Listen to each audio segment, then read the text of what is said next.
Alors on va commencer dans le vif du sujet avec une réflexion autour à la fois des processus de création, pourquoi les émotions c'est aussi important en phase de point de départ de la création.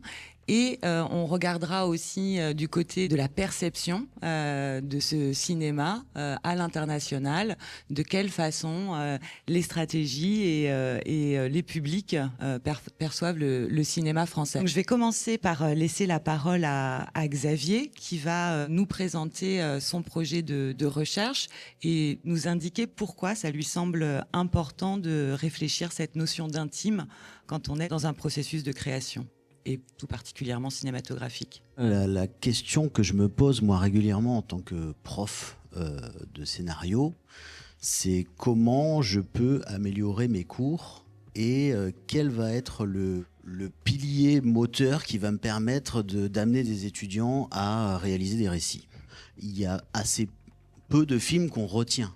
On retient des films parce qu'ils nous ont provoqué une émotion et parce qu'ils ont été originaux, mais surtout parce qu'ils nous ont provoqué une émotion. Donc ce sont des injonctions assez difficiles à vivre pour un étudiant, parce que s'ils n'arrivent pas à provoquer cette émotion, à raconter une histoire, leur film va passer à la trappe et c'est quand même un enjeu majeur pour eux. J'ai toujours une phrase à mes étudiants que je leur donne, c'est tout a déjà été dit ou tout a déjà été fait. Alors ça, c'est d'abord quelque chose d'assez pesant comme conscience. C'est-à-dire qu'à partir du moment où on sait que tout a déjà été fait, on n'a plus envie de rien faire. Mais la deuxième partie de la phrase est assez, je dirais, porteuse, mais pas par moi. Et effectivement, quand on considère que tout le monde a parlé d'amour ou tout le monde a parlé de mort, mais pas soi. Il y a cette deuxième phrase d'Oscar Wilde que vous avez probablement croisée sur les réseaux sociaux. « Soyez vous-même, les autres sont déjà pris ». Là aussi, c'est encore une autre drôle d'injonction d'être soi-même. Qu'est-ce qui fait qu'on va se différencier les uns les autres et qu'est-ce qui fait que notre originalité va se retrouver, c'est la fameuse phrase alors qu'on retrouve dans la philosophie antique depuis un certain nombre d'années, c'est « deviens ce que tu es ». En tout cas, il me semble que une chose essentielle, c'est qu'il est difficile de faire autrement que d'interroger l'intérieur de soi. Il me semble que c'est nécessaire. C'est là où ça rejoint une question que moi j'ai en tant qu'auteur. J'écris des scénarios, j'écris de la poésie, je m'essaye au roman et j'essaye de documenter ce qui me fait ressentir des choses et ce que je ressens. Et donc on constate qu'il existe une frontière entre l'extérieur et l'intérieur. Et c'est là que l'intime va venir jouer un rôle dans la part d'écriture des auteurs. Vous connaissez tous Christo et Jeanne-Claude, qui ont impacté des choses tout au long de leur carrière artistique. C'est une œuvre posthume. Et ça a été étonnant parce que, je ne sais pas si vous vous souvenez, mais sur les réseaux sociaux, on n'arrêtait pas de voir cet arc de triomphe partout. Il était photographié en permanence, il était montré, il était vu. Et c'est un étrange paradoxe que ce que l'on cache rend visible quelque chose que l'on ne voyait pas ou plus. Le désir d'extimité, c'est le mouvement, quelque chose qui est dynamique, qui pousse chacun à mettre en avant une partie de sa vie intime, autant physique que psychique. Vous avez tous TikTok et Instagram, c'est ce qu'on fait assez régulièrement. On met en scène sa vie, on crée des stories. Story, si on prend littéralement, c'est l'histoire. Comment on se raconte soi, comment on raconte sa vie intime aux autres, qu'est-ce qu'on partage aux autres et comment on construit tout ça. Le désir d'extimité est en fait au service de la création d'une intimité plus riche.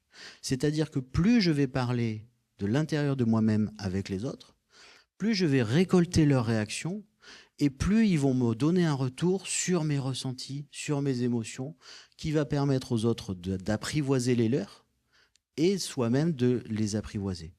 Le poète est ce révélateur. Le cinéaste est ce révélateur. C'est quelqu'un qui va plonger les gens dans un bain d'émotions et qui va les ressortir avec une meilleure connaissance de leur intérieur. Le travail de Lucas vise en quelque sorte à objectiver ces formes de perception. Se dire, mais finalement, que retient-on du cinéma français à l'international. Quand j'ai fait l'état des lieux un peu du cinéma français à l'international, ce qui revenait souvent, c'était que on était considéré comme le premier des autres cinémas, le premier des autres, loin derrière le cinéma américain. Il y a cette étude qui montre que les Américains considèrent le cinéma français comme étant intimiste, en grande majorité. Les Russes, ils vont dire « Ah, le cinéma français, c'est un cinéma qui est très drôle ».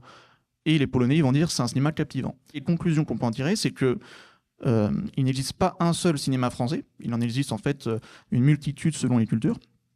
Et aussi, selon les cultures, ils ne vont pas réagir de la même façon au film. Ils ne vont pas avoir les mêmes émotions qu'ils vont se développer, ils ne vont pas voir les films de la même façon.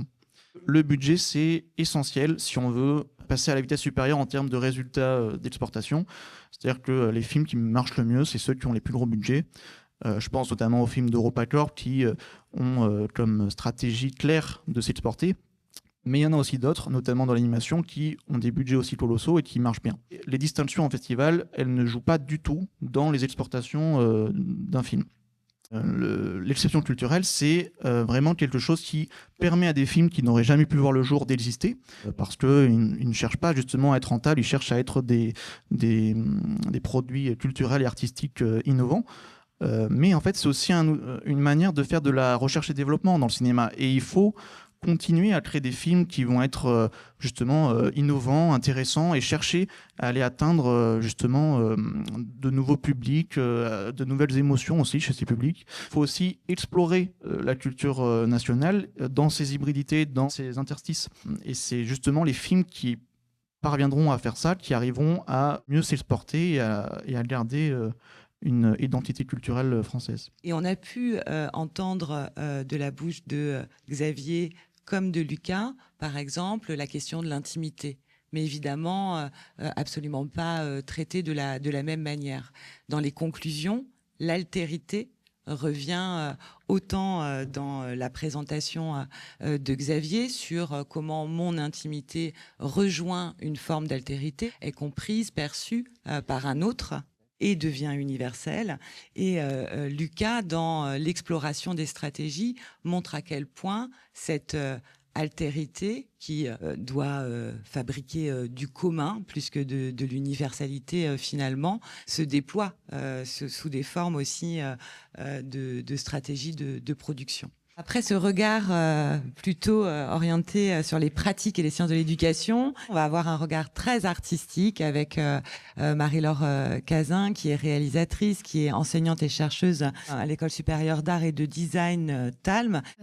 Donc c'est un projet qui a commencé en 2012. L'idée, c'est que les émotions des spectateurs soient visibles dans le dispositif et qui change et qui modifie le film en temps réel, d'une part au niveau du scénario et d'autre part au niveau de la musique. Le cinéma doit pouvoir s'emparer des possibilités esthétiques offertes par les nouveaux médias pour s'approcher plus intimement de l'expérience humaine et de ses interactions avec la réalité, la mémoire et l'imagination. Le problème du cinéma interactif, c'est qu'il y a un moment où on fait un choix et on quitte cet état un petit peu où on se laisse aller, où on se laisse prendre par la narration, pour tout d'un coup faire un acte cognitif. Je ne voulais pas partir avec un gadget technologique qui existait déjà. Donc j'ai été voir des scientifiques. J'ai trouvé des laboratoires qui ont joué le jeu. Vous allez voir, c'est très simple. Ce qu'on peut obtenir, c'est l'arousal, le niveau d'excitation.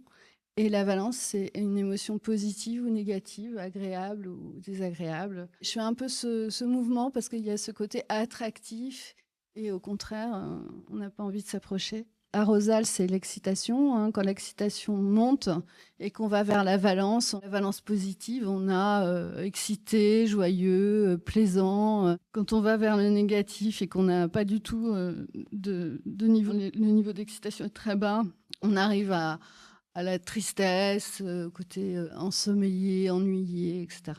Finalement, avec ces deux paramètres, c'était à moi d'interpréter et de faire dans mon film, en fait, des variantes avec ces données émotionnelles. Donc, le film neuro-interactif, qui est pour Salle, qui s'appelle Mademoiselle Paradis. Il s'agissait pour moi de créer un lien, bien sûr, entre le dispositif et le choix du sujet. Là, c'est l'histoire de Mesmer et Mademoiselle Paradis. Mesmer, c'est un médecin du XVIIIe siècle qu'on considère comme l'inventeur, enfin le pionnier en termes de pratique de l'hypnose médicale, et qui va tenter de soigner Mademoiselle Paradis, qui est une jeune musicienne aveugle, mais en fait qui n'a aucun problème physiologique. C'est absolument pas ça qui l'empêche de voir. Pour moi, ce qui est important, c'est que le film il soit en quelque sorte vivant, variant par rapport à un film linéaire, mixé, et mis en boîte. C'était d'autant plus important que les personnes se rendent compte de leur signal, de l'évolution de leurs émotions et leur impact sur le film. Voilà, je vous remercie.